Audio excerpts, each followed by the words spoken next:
Spaghetti তো অনেকে খেয়েছেন, কিন্তু আজকের এই প্রন স্প্যাগেটি একবার ট্রাই করলে এই স্বাদটা সারা জীবন মনে থাকবে। জুসি প্রনস, অ্যারোমেটিক গার্লিক আর ক্রিমি ফ্লেভারফুল চস সব মিলিয়ে একদম রেস্টুরেন্ট স্টাইলের। আসসালামু আলাইকুম everyone, welcome to Mehnu's mom's kitchen. আজকে এরকম একটি অ্যারোমেটিক স্প্যাগেটি তৈরি করার জন্য চুলায় একটি পাতিলে পর্যাপ্ত পরিমাণ পানি বয়েল করে নিয়েছি। পানিতে যখন বলক চলে এসেছে, 1 টি স্পুন লবণ, 1 টেবিল স্পুন সয়াবিন তেল দিয়ে দিলাম। তারপর এখানে আমি 200 গ্রামের মতো স্প্যাগেটি দিয়ে দিয়েছি। আমরা তো সবাই জানি কিভাবে পাস্তা স্প্যাগেটি সেদ্ধ করে নিতে হয়, ওইভাবে করে আমি স্প্যাগেটিগুলোকে সুন্দর করে সেদ্ধ করে নিয়েছি। আজকে আমি 200 গ্রাম স্প্যাগেটি দিয়ে রেসিপিটি তৈরি করে দেখিয়ে দিব। আপনারা আপনাদের প্রয়োজন অনুযায়ী বা পরিবারের সদস্য অনুযায়ী স্প্যাগেটি সেদ্ধ করে নেবেন। এবার আমার স্প্যাগেটি পুরোপুরি সম্পূর্ণভাবে সেদ্ধ হয়ে গিয়েছে। স্প্যাগেটি সেদ্ধ করে রাখা পানি থেকে আমি 1 কাপ পানি উঠিয়ে রাখছি। আর সবগুলো পানি আমি ফেলে দিয়ে স্টেনারে রেখে দিয়েছি স্প্যাগেটিগুলোকে সম্পূর্ণ পানিটি ঝরে যাওয়ার জন্য। এদিকে চুলায় একটি পাতিল বসিয়ে 2 টেবিল স্পুন সয়াবিন তেল দিয়ে দিলাম। সয়াবিন তেল যখন গরম হয়ে এসেছে, এখানে 18 থেকে 20টির মতো আমি চিংড়ি মাছ দিয়ে দিলাম। চিংড়ি মাছটা আপনারা কম বা বেশি করে নিতে পারেন। 1 টেবিল স্পুন আমি সয়া সস দিয়ে দিয়েছি, 1 tablespoon chilli flakes, 1 tablespoon আমি টমেটো সস দিয়ে দিলাম।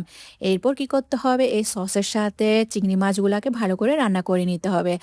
চিংড়ি মাছ হতে বেশিক্ষণ সময় লাগে না, তাই উল্টে পাল্টে 2 থেকে 3 মিনিটের মতো এই চিংড়ি মাছটাকে আমি রান্না করে নিয়েছি। যদি আপনারা বেশিক্ষণ ধরে রান্না করতে যান, তাহলে এই চিংড়ি মাছগুলো একদমই রাব্বারি হয়ে যাবে। উল্টে পাল্টে হালকা একটু ভেজে নেওয়ার পর এবার এখানে আমি দিয়ে দিব কুচি করে রাখা রসুন কুচি। এখানে আমি 2 টেবিল স্পুনের মতো রসুন কুচি দিয়ে দিয়েছি।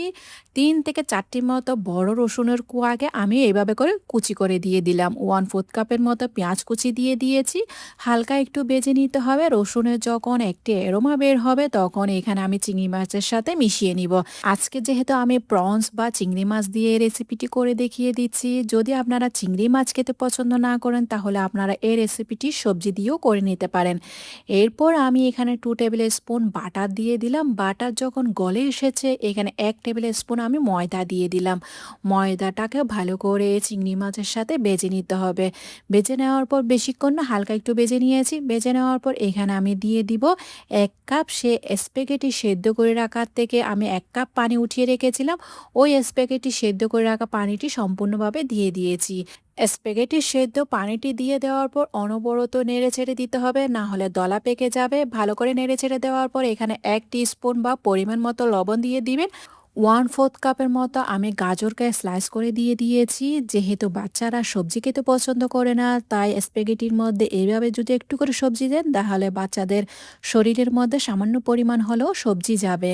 এবার আমি সবগুলো মিশিয়ে নেওয়ার পর সেদ্ধ করে রাখা স্প্যাগেটিগুলো দিয়ে দিয়েছি।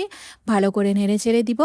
আচ্ছা, নাড়তে নাড়তে আপনাদের কাছে আমার একটাই রিকোয়েস্ট, আমার রেসিপি যদি আপনাদের কাছে ভালো লেগে থাকে, তাহলে ফ্রেন্ডস অ্যান্ড ফ্যামিলির সাথে অবশ্যই শেয়ার করবেন। লাইক, কমেন্ট, সাবস্ক্রাইব করতে একদমই ভুলবেন না।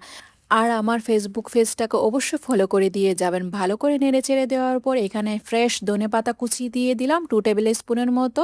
দিয়েও আর একবার ভালো করে নেড়ে চেড়ে দিয়েছি। দেখে নিশ্চয়ই বুঝে নিয়েছেন কিভাবে আমি নাড়ছি। আলতা হাতে নাড়তে যাবেন যেন স্প্যাগেটিগুলো ভেঙে না যায়।